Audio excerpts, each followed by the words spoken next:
بسم اللہ الرحمن الرحیم۔ 3 افراد حضرت حسین بن علی رضی اللہ عنہ کے پاس آئے۔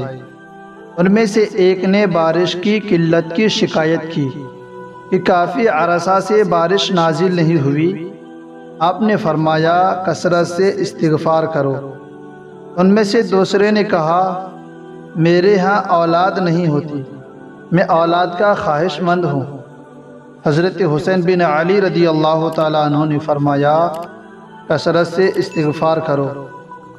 تیسرے شخص نے شکوہ کیا کہ زمین میں قحط پڑ گیا ہے، غلہ پیدا نہیں ہوتا یا بہت کم ہوتا ہے۔ حضرت حسین بن علی رضی اللہ تعالیٰ عنہ نے اس سے بھی فرمایا کہ کثرت سے توبہ و استغفار کرو۔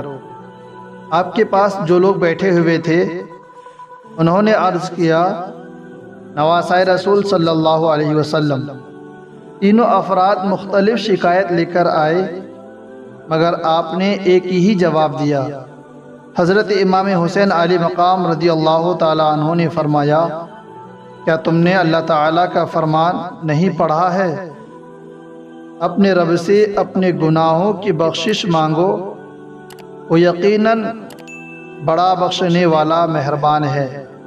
وہ تم پر آسمانوں کو خوب برستا ہوا چھوڑے گا اور تمہیں خوب مال و اولاد میں ترقی دے گا اور تمہیں باغات دے گا اور تمہارے لیے نہریں نکالے گا۔